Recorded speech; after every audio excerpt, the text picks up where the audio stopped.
다 함께 자리에서 일어나셔서 사도행전 22장 12절에서 16절의 말씀을 저와 여러분이 한 절씩 교독합니다. 율법에 따라 경건한 사람으로 거기 사는 모든 유대인들에게 칭찬을 듣는 아나니아라 하는 이가 내게 와 곁에 서서 말하되 형제 사울아 다시 보라 하거늘 즉시 그를 쳐다보았노라. 그가 또 이르되 우리 조상들의 하나님이 너를 택하여 너로 하여금 자기 뜻을 알게 하시며 그 의인을 보게 하시고 그 입에서 나오는 음성을 듣게 하셨으니 내가 그를 위하여 모든 사람 앞에서 내가 보고 들은 것의 증인이 되리라. 다 함께 이제는 왜 주저하느냐 일어나 주의 이름을 불러 세례를 받고 너의 죄를 씻으라 하더라. 아멘. 하나님의 말씀입니다. 말씀을 주신 하나님께 감사드립니다.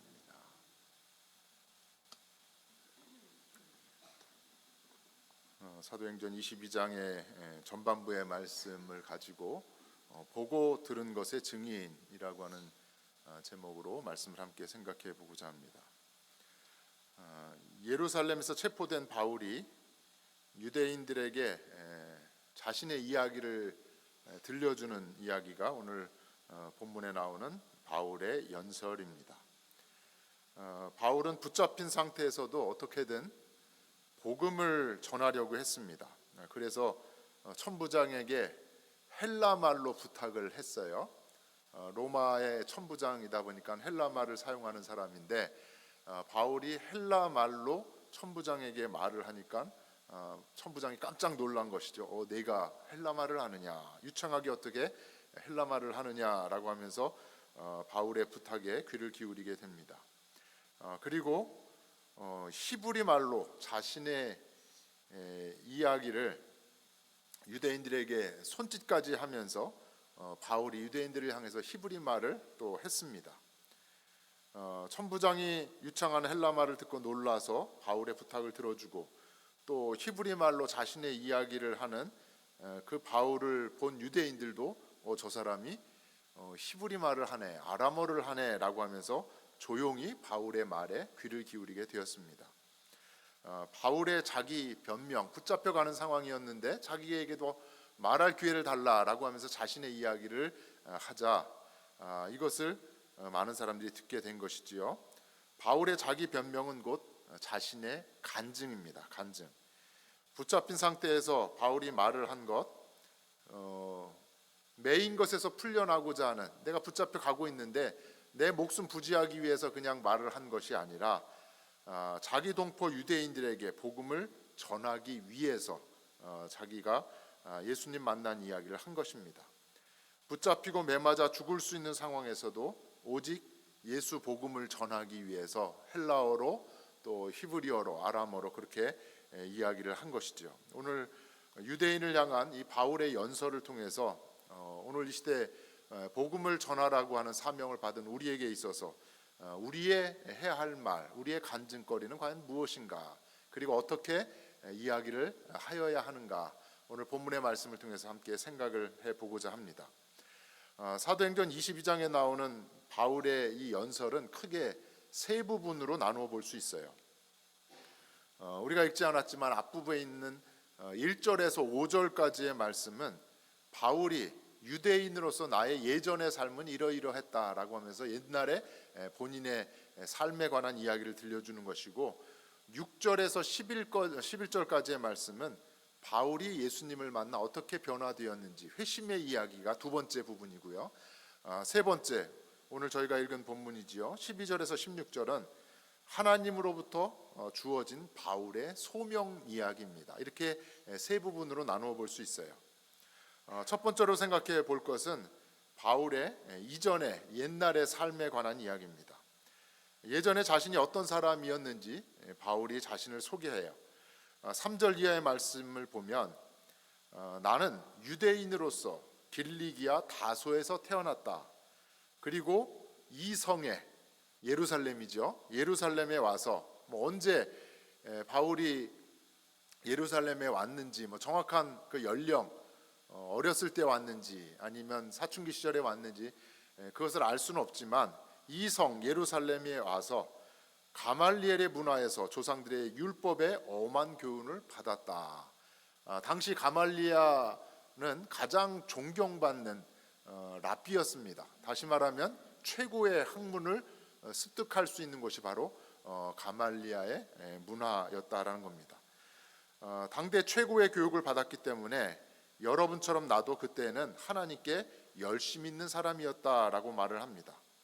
예루살렘 교회의 지도자였던 야고보가 예루살렘의 유대인들을 향하여서 율법의 열성을 가진 사람들이다라고 했는데, 바울은 너희들보다도 내가 더 열심히 있었던 사람이다. 가말리알 그 문화생으로서 내가 율법을 엄격하게 배운 사람이 아니냐.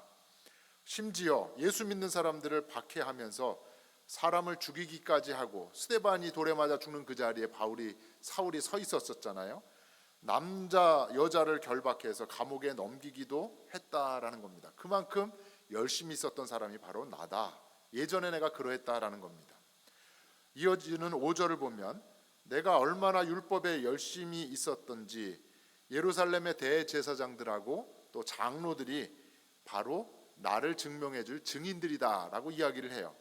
왜냐하면 바울이 예루살렘을 떠나서 다메섹을 향하여서 갔습니다. 예수 믿는 자들 교회를 핍박하면서 예루살렘으로 끌어다가 형벌을 받게 하려고 다메섹을 향하여 가는데 손에는 대제사장으로 받은 그 공문이 있어요. 대제사장이 발급해준 공문을 손에 쥐고 가는 겁니다. 이것만 있으면 예수 믿는 사람들을 다 잡아 예루살렘으로 데려올 수 있을 것이다. 그러니 그 대제사장들과 장로들이 바로 내가 얼마나 율법에 열심히 한 사람이었는지를 증명해 줄 수 있는 증인이 된다라는 겁니다. 매우 간략하게 정리된 자기 소개의 내용입니다.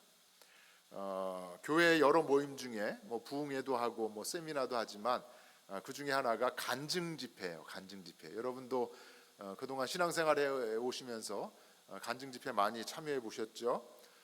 요즘 기독교 방송, 텔레비전을 통해서 그리고 유튜브를 통해서도 많은 분들의 간증 이야기를 들을 수 있습니다. 최근에 한국의 큰 여러 교회들을 보면 일반 성도들에게도 간증의 기회를 주어요. 그래서 강단에 이렇게 올라와서 자신의 이야기를 할 수 있는 기회를 주기도 합니다. 세례를 한 다음에 세례받은 사람들이 내가 그동안에 어떻게 살아왔는지, 내가 어떻게 예수님을 만나게 되었는지 그런 이야기를 짧게 5분 정도 간증할 수 있는 기회를 주는 교회들도 많아졌습니다. 목사님들이 설교하기 전에 성도님들을 강단에 세워서 성도님들의 간증에 이어서 설교를 하는 그런 교회들도 많이 있습니다. 그런데 간증을 하기 위해서는 대부분의 경우 이제 본인 소개를 하잖아요. 그런데 많은 경우 자기 소개가 자기 자랑이 될 때가 많아요. 자기는 자기 이야기를 한다고 하는데 그냥 은연중에 드러나는 겁니다. 일반 성도들뿐만 아니라 목회자들도 그래요.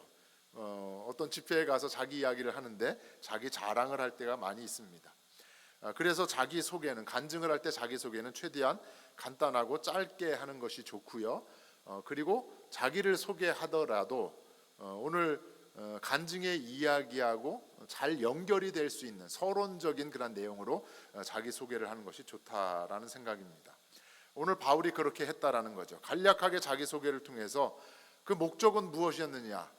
유대인들의 마음을 사로잡기 위한 것이었어요. 유대인들의 마음, 닫혀진 마음, 자기를 모함하고 자기를 이렇게 어렵게 만든 그 사람들의 마음을 오픈하기 위해서 자기 소개를 한 것입니다. 처음부터 바울은 부형들아라고 하는 말로 연설을 시작을 했습니다. 부형들아. 아마 바울의 이야기를 듣는 유대인들 중에 연로한 어르신들이 있었던 것 같아요. 그래서 부형들아라고 하면서 격식을 갖추어서 존중의 마음을 담아 연설을 시작을 한 것입니다. 그러면서 바울이 나도 당신들과 같은 유대인입니다. 접촉점을 찾으려고 하는 것이지요. 다소, 큰 도시 다소에서 태어났지만 어려서 이 성으로 왔다. 예루살렘 성으로 와서 여기서 자랐습니다. 가말리엘의 문화에서 율법을 엄격하게 배운, 그래서 율법에 열성을 가진 너희들처럼 나도 그 당시에는 그런 열심을 가졌었다라고 이야기를 합니다. 자기 자랑을 늘어놓은 것이 아닙니다. 유대인들과의 공통점을 찾으려고, 접촉점을 찾으려고 애를 쓰면서 할 수 있는데 최대한 그들에게 다가서려고, 그들의 마음을 오픈하게 하려고 그렇게 자기소개를 했다라는 것이지요. 우리가 읽지 않았지만 저희가 읽은 본문의 첫 번째 12절의 말씀이죠. 아나니아라고 하는 사람을 소개할 때도 사도행전 9장의 이야기하고 오늘 본문에 나오는 22장의 12절의 이야기하고 조금 차이가 있어요. 사도행전 9장을 보면 아나니아에 관한 소개를 이렇게 해요. 다메섹에 아나니아라고 하는 제자가 있었다. 제자라고 하는 말은 뭐예요?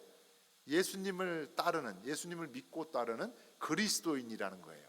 9장에는 아나니아를 이렇게 소개하고 앞을 보지 못하는 사울이 아나니아를 만나게 되는 이야기를 이어가고 있는데, 오늘 본문을 보면 아나니아에 대한 소개글이 조금 다릅니다.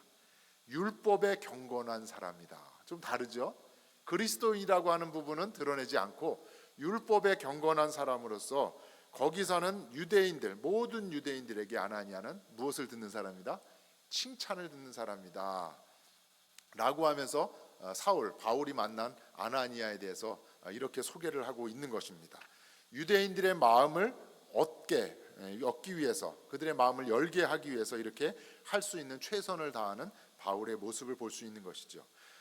특별히 바울은 유대인들의 공감을 얻어내기 위해서 유대인들의 언어인 히브리어를 사용했습니다. 사실 팔레스틴을 떠나서 흩어져 살고 있는 디아스포라 유대인들, 히브리어나 아람어를 말하는 것이 쉽지 않았을 것입니다. 헬라어로 그 지역에서 공부도 했고 그 지역에서 생활을 했기 때문에 히브리어나 아람어를 말할 수 없었을 텐데, 바울은 일찍이 이성에 왔다 그랬잖아요. 예루살렘에 와서 가말리엘의 문화에서 율법을 배웠기 때문에 바울은 히브리어와 아람어도 유창하게 말할 수 있었던 것입니다. 바울이 유대인들이 사용하는 그 히브리어와 아람어를 사용해서 연설을 했기 때문에 유대인들은 조용히 바울의 연설에 주목을 할 수 있었던 것이지요. 바울의 첫 번째 연설의 부분에서 우리가 생각해야 될 것, 바울이 무엇을 말하고 있는가를 주목해 보아야 합니다. 보면 바울이 지난날에 자신의 잘못을 이야기하고 있어요. 내가 종교적인 열심이 있었다, 율법적인 열성으로 그리스도인들을 죽이고 잡아서 옥에 가두는 일을 했다라고 이야기를 합니다. 여러분 한번 생각해 보세요. 자기의 이야기를 하는 데 있어서 옛날에 잘못한 것을 공개적으로 말하는 것 쉬워요, 어려워요? 어렵습니다. 웬만하면 꺼내려고 하지 않지요. 옛날에 과거들은 다 숨기려고 하잖아요. 그냥 드러내고 싶은 것, 좋은 것들만 얘기하려고 하는데, 오늘 바울은 첫 번째로 무엇을 얘기해요? 내가 이렇게 어리석었다. 나의 잘못은 이러이러한 것이 있었다. 너무 열심히 있었다. 잘 모르고 종교적인 열심을 가지고 이런 핍박을 행했다라는 겁니다. 하지만 바울은 용기를 내서 지난날의 어리석음과 잘못을 인정하고 유대인들에게 그렇게 고백을 한 것이죠. 생각해 보면 나는 제법 큰 도시인 길리기아 다소에서 태어났다. 자랑할 만한 거잖아요. 어려서 예루살렘에 나는 유학을 온 사람이다. 당대 최고의 랍비, 존경을 받는 가말리엘의 문화에서 나는 수학한 사람이다. 그래서 이렇게 지금 유창하게 헬라어도 말하고, 그래서 천부장도 놀랄 만한 유창한 헬라어 실력을 가지고 있었고, 히브리어와 아람어까지 말할 수 있다라는 것, 뭐 자신이 드러낼 게 얼마나 많아요. 그런데 바울은 그렇게 하지 않았다라는 겁니다. 바울의 간증의 핵심은 이 모든 것을 통해서 율법에 열심 있는 자로서 내가 어리석었다. 내가 참 모르고 그렇게 그리스도인들을, 교회를 핍박했다, 잘못을 저질렀다라는 것이 간증의 핵심인 것입니다. 그래서 디모데전서 1장 15절을 보면 바울 스스로가 이렇게 이야기를 하죠. 나는 죄인 중에 죄인이다. 그 등의 우두머리 무엇이다? 괴수다라고 그렇게 본인의 부족한 것들, 잘못됐던 어리석은 그러한 부분들을 드러내놓고 이야기를 했던 것입니다. 바울의 간증이 사도행전에도 여러 번 나오고 또 바울 서신 여러 곳에도 있어요. 그러나 바울은 세상적으로 내세울 만한 여러 가지 스펙과 커리어를 자기를 드러내는데, 자기를 자랑하는데 사용한 것이 아니라 예수님의 그 구원의 복음을 전하기 위해서만 사용했다라는 겁니다. 지난날의 내 인생은 자랑할 것이 아니라 배설물로 여길 만한 것이다, 헛된 것이다 라고 말하고 있는 것입니다. 그러니 유대인들 너희도 깨닫고 돌이키라는 것입니다. 너희들이 지금 하고 있는 일, 나를 모함하고 또 그리스도인들을 핍박하고 있는 모든 일들이 어리석은 일이다. 그것을 돌이켜 깨닫기를 바란다라고 하면서 바울이 호소를 하고 있는 것입니다. 이것이 바울 간증의 첫 번째 내용인 것입니다. 두 번째 간증의 부분은 회심 이야기입니다. 바울이 유대인들에게 내가 예수님을 어떻게 만났는지를 들려주는 것이지요. 6절의 말씀을 보면 다메섹에 가까이 갔을 때 오정쯤 되어서 난 12시인 거죠. 가장 해가 밝을 때입니다. 오정쯤 되어서 하늘로부터 큰 빛을 내가 보게 되었다. 예수님을 만나는 순간이지요. 바울은 곧바로 땅에 엎드러졌습니다. 그리고 예수님의 음성을 듣게 되었습니다. 사울아 사울아 내가 왜 나를 박해하느냐. 바울이 부활하신 예수님을 만나는 순간입니다. 바울의 회심 이야기가 앞서 말씀을 드렸지만 사도행전 9장에도 있고 오늘 22장에도 있는데 사도행전 9장의 말씀은 사도행전을 기록한 누가가 바울의 회심 그 사건을 바라보면서 기록을 한 것이에요. 그런데 오늘 22장의 이야기는 바울 스스로가 자신이 경험한 이야기를 이렇게 적은 것이지요.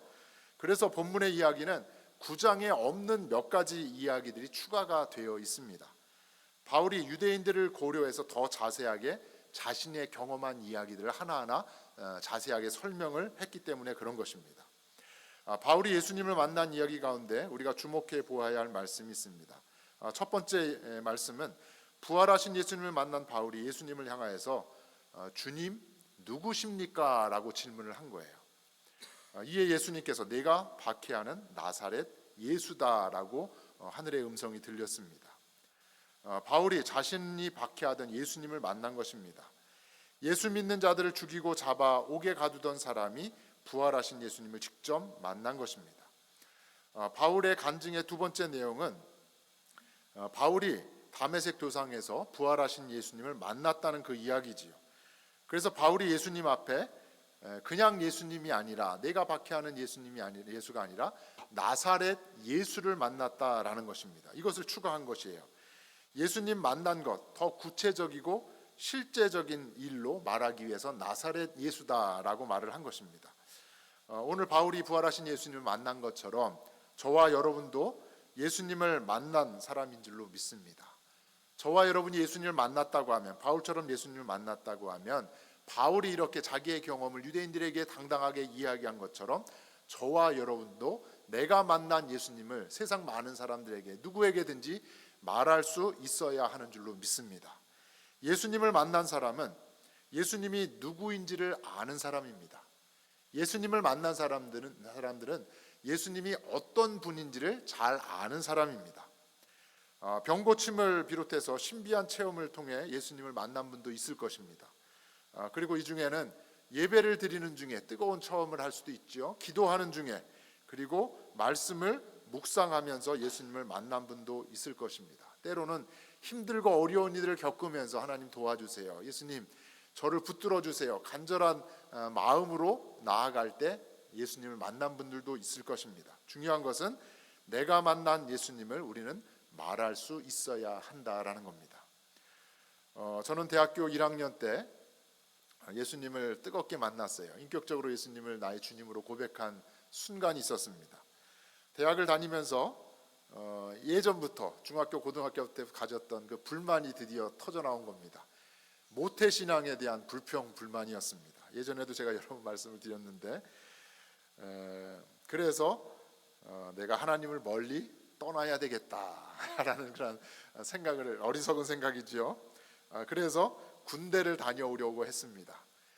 군대만 가면 교회도 가지 않고 하나님 없이 한번 내가 살아보자, 세상 마음껏 살아보자, 이렇게 그냥 마음을 먹고 있었습니다. 어리석은 생각이었고 죄된 생각이었습니다. 그러던 중에 대학교 1학년 여름방학 때 어린이 전도를 위한 훈련을 받게 되었어요. 그래서 집회에 가서 열심히 기도하면서 전도 훈련을 받고 또 기도하면서 노방 전도를 나간 거죠.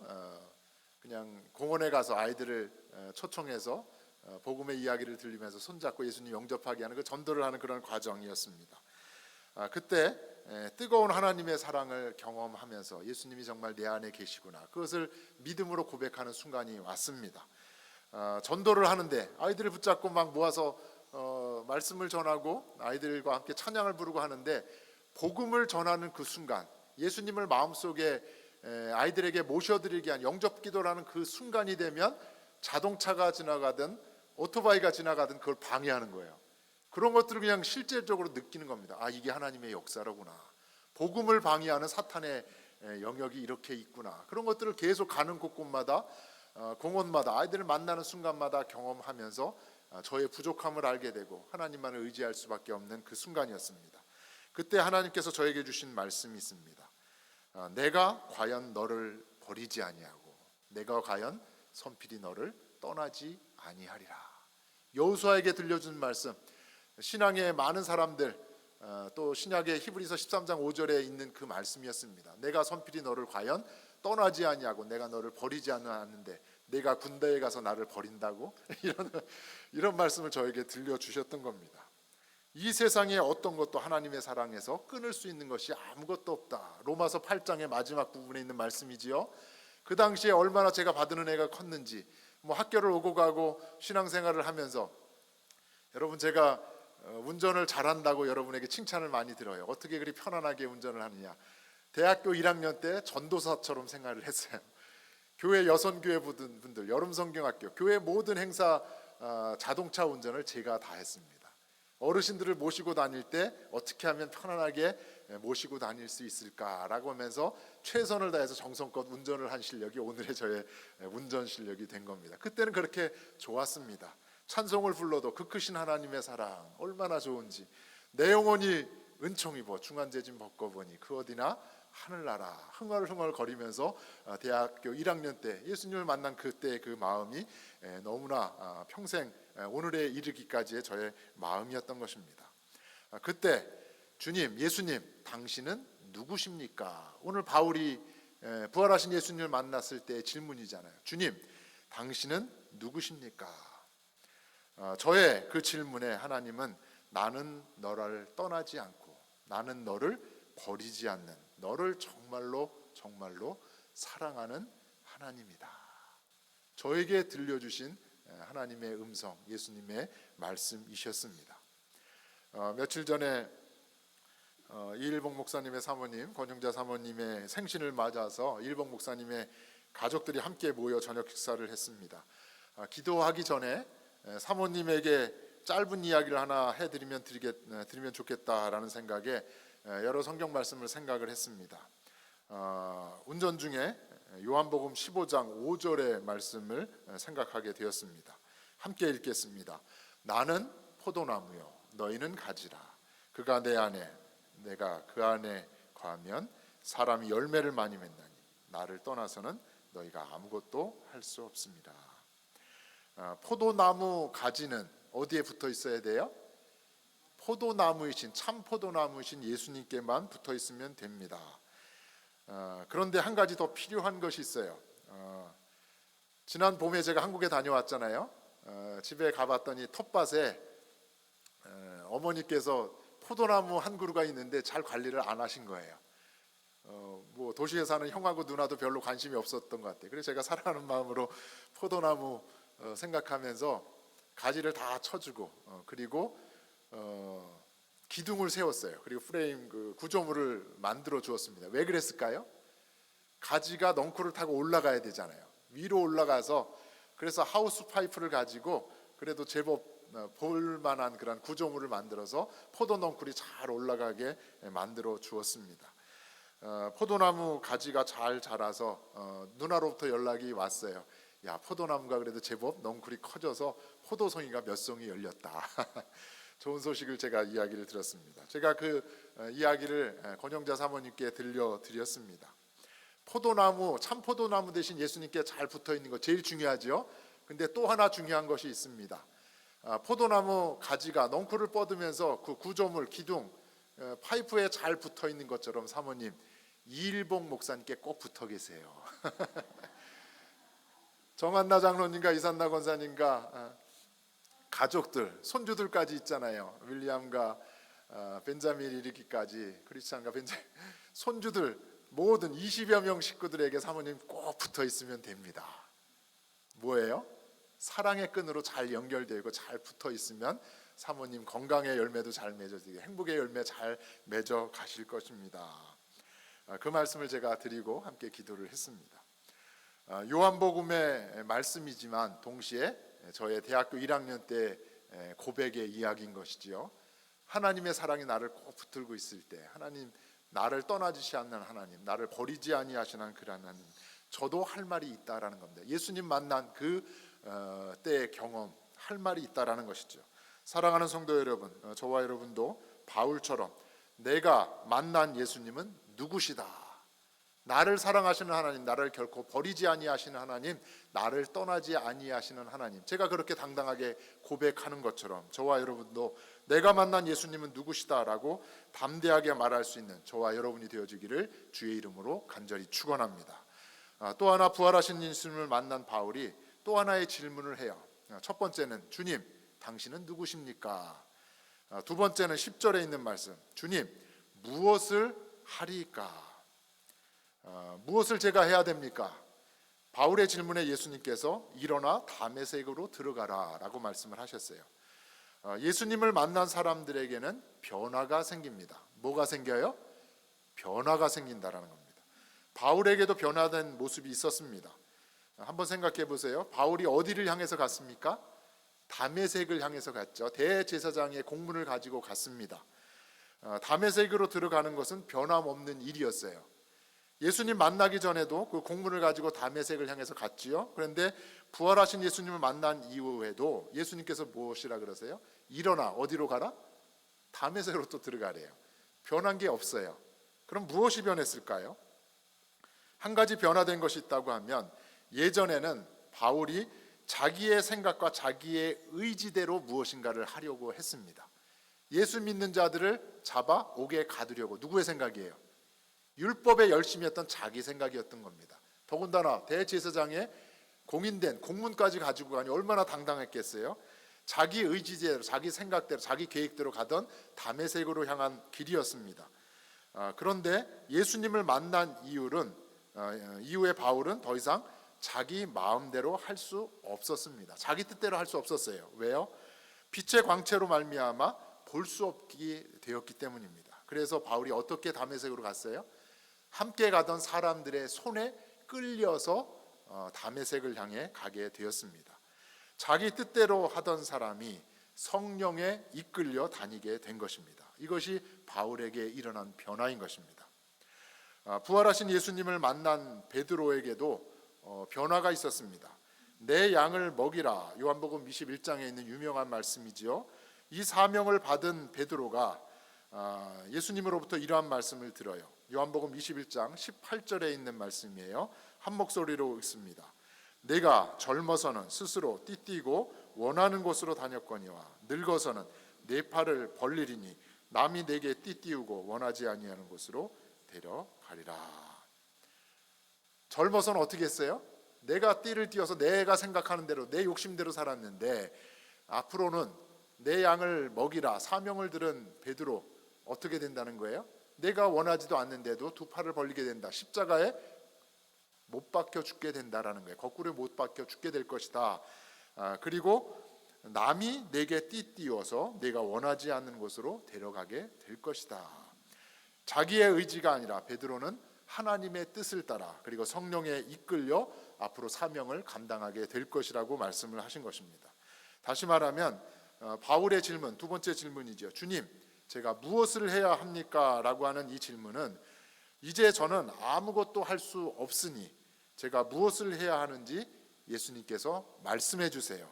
제가 어떻게 해야 하는지 알려주세요. 가르쳐 주세요. 라는 말과 같은 것입니다. 예수님을 만난 이후의 삶은 내가 내 삶의 주인이 아니라, 오늘 우리가 부른 찬양이지요. 내가 주인 삼았던 모든 것 다 이제는 어떻게 해야 돼요? 내려놔야 되는 것입니다. 오직 예수님이 주인이 되는 삶, 성령의 인도함을 따라 사는 삶을 살아야 한다라는 것입니다. 저희 교회가 요즘 여러 가지 행복한 고민들을 하고 있어요. 그 중에 하나가 교회에, 저희 존스크릭 한인연합감리교회 차터링 과정입니다. 차터 교회가 되는 과정.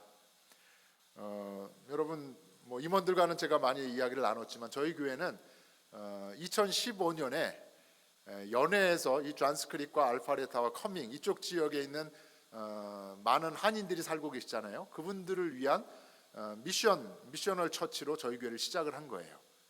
연해에서 이 지역 사회를 특별히 한인들을 섬기기 위한 선교 교회로 시작을 한 것입니다. 그래서 저희가 큰 불편과 어려움 없이 예배를 이렇게 잘 드릴 수 있잖아요. 좋은 공간에서. 그리고 3층에 올라가서 친교도 합니다. 셀그룹을 비롯한 여러 소그룹 모임도 편안하게 잘 할 수 있어요. 존스크릭 UMC에서는 저희들을 풀리 서포트를 그냥 해주는 거예요. 기쁨으로. 왜냐하면 교단에서 연회에서 시작한 선교 교회이기 때문에. 그런데 하나님의 은혜로 제가 부임한 이후에 교회가 조금씩 성장을 하다 보니까 정식 교회로 연회에서 교단에서 차터 교회로 만들어 가려고 저희 교회 이야기를 하고 있는 것입니다. 감리사와 이야기를 나누고 있고 오늘 예배 후에 3층에 올라가서 존스크릭 UMC의 담임 목사님이신 맥스 빈센트 목사님과 우리 임원들이 대화의 시간을 가지려고 합니다. 이런 과정 중에 어떤 분들이 저에게 목사님 차터 교회 그거 꼭 해야 됩니까? 지금 이대로가 좋은데 선교교회로 계속 있으면 안 돼요? 라는 질문을 여러분이 하셨습니다. 그런데 생각해 보세요. 개척한 선교교회가 성장하여서 차터교회가 되는 것 무엇이에요? 열매 맺는 겁니다. 신앙의 열매를 맺어가는 것입니다. 하나님이 가장 기뻐하시는 일 중에 하나다 저는 생각을 합니다. 성령의 인도하심을 따라서 이제 차터 교회가 되고 교회가 더 성장하고 또 전도와 선교의 사명을 잘 감당할 때 우리 교회가 해야 될 질문은 무엇이에요? 예수님, 우리는 과연 이제 무엇을 해야 합니까? 우리의 생각이 아니라 우리의 계획이 아니라 우리의 뜻이 아니라 하나님의 뜻을 따라 예수님께서 원하시는 교회, 성령님의 이끄심을 통하여 나아갈 수 있는 그러한 교회가 되기를 원해서 우리는 이러한 질문을 드려야 하는 겁니다. 주님, 우리가 무엇을 해야 합니까? 이 질문과 함께 순종하면서 주님의 길을 온전히 따라갈 수 있는 저와 여러분이 되어지기를 간절히 바랍니다. 바울은 자신을 모함하고 박해하는 유대인들을 향해서 율법에 열심히 있던 자가 어떻게 부활하신 예수님을 만나 변화되었는지를 들려주었습니다. 바울은 부활의 주님을 만남으로 예수님이 누구인지를 알게 되었습니다. 그리고 예수님을 만남으로 자기의 뜻을 따라 가던 사람이 성령에 이끌려 사는 사람이 되었습니다. 그것을 유대인들에게 당당하게 두 번째 간증 이야기를 통해서 들려준 것입니다. 바라기는 저와 여러분도 바울과 같이 예수님을 만나 변화된 존재로서 예수님 만난 이야기, 그 변화된 이야기를 세상의 많은 사람들 가운데 담대하게 선포하며 이야기 나눌 수 있는 저와 여러분이 되어지기를 주의 이름으로 간절히 축원합니다. 마지막 세 번째 간증의 내용은 소명 이야기예요. 소명. 다메섹에 사람들의 손에 끌려간 바울이 마침내 아나니아를 만나게 됩니다. 앞을 보지 못하던 바울이 아나니아를 통해서 다시 보게 되었습니다. 더 중요한 것은 아나니아를 통해서 내가 이렇게 다메섹을 향하여 가다가 앞을 보지 못하게 되었는데 부활하신 예수님을 만나게 되었는데 이 모든 과정에 대한 자초지정을 듣게 되었습니다. 14절을 보면 하나님께서 바울에게 부활하신 예수님을 보게 하셨고 예수님의 입에서 나오는 음성을 듣게 하셔서 하나님의 뜻이 무엇인지를 알게 하셨다라고 아나니아를 통해서 하나님이 바울에게 말씀을 들려주십니다. 그리고 아나니아가 이어서 바울에게 이렇게 이야기를 합니다. 15절에 있는 말씀이에요. 함께 읽겠습니다.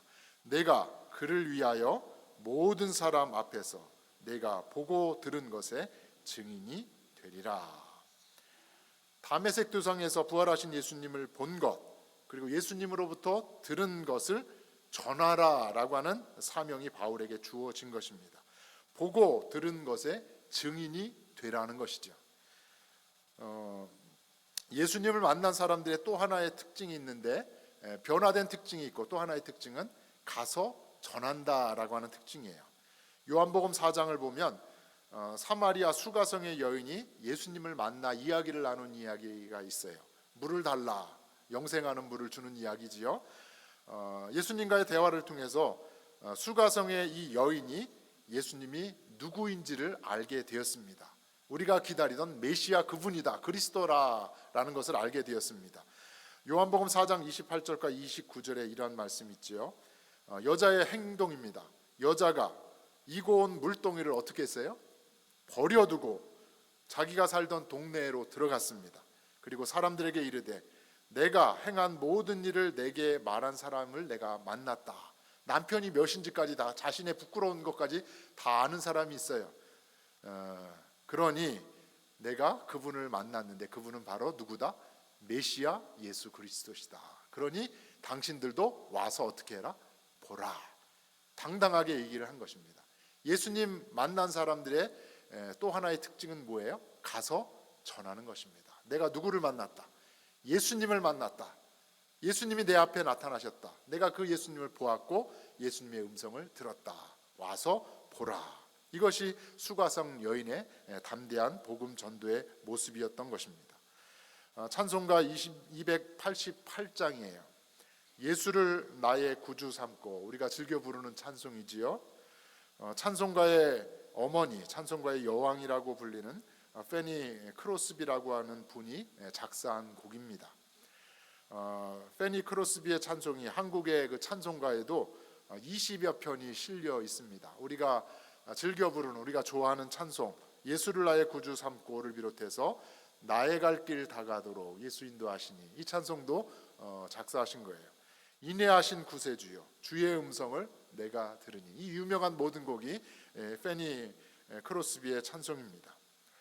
뉴욕에서 태어났는데 태어난 지 6주 만에 눈이 충혈됐는데 도드라기가 옆에 난 거예요. 의사한테 처방을 받았는데 잘못 처방을 받고 잘못 치료를 해서 6주 만에 시력을 잃은 맹인이 되었습니다. 그 이후에 95년을 살았어요. 참 생각해 보세요. 태어난 지 6주 만에 맹인이 돼서 95년을 살았습니다.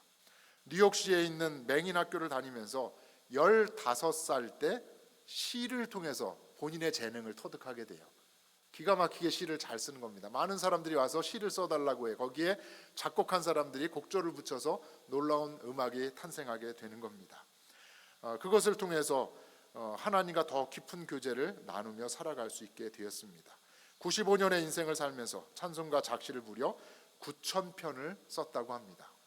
9,000편. 복음성가도 엄청나게 많은 곡을 썼습니다. 그녀는 자신의 사명에 대해 말하는 것을 좋아했다고 합니다. 그러면서 이렇게 이야기를 했대요. 나는 내 자신을 위해서가 아니라 하나님을 위해서 살기를 원한다. 시력을 잃은 것, 이 실명은 단순히 눈에 시력을 잃어버린 것이 아니라 오히려 그것을 통해서 이 페니 크로스비는 새로운 것을 얻었다라는 겁니다. 하나님께서 본인에게 주신 그 탤런트를 발견하게 되었고 그것이 하나님의 위대한 선물이었다라는 것을 알게 되었다라는 것이죠. 찬송가 288장의 가사의 내용이에요. 예수를 구주로 영접하고 성령과 피로써 거듭난 자, 이 세상에서 하늘의 영광으로 산다.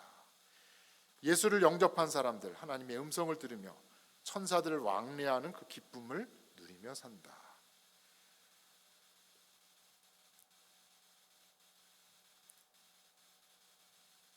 세상 시련과 비바람이 몰아쳐도 날 구원하신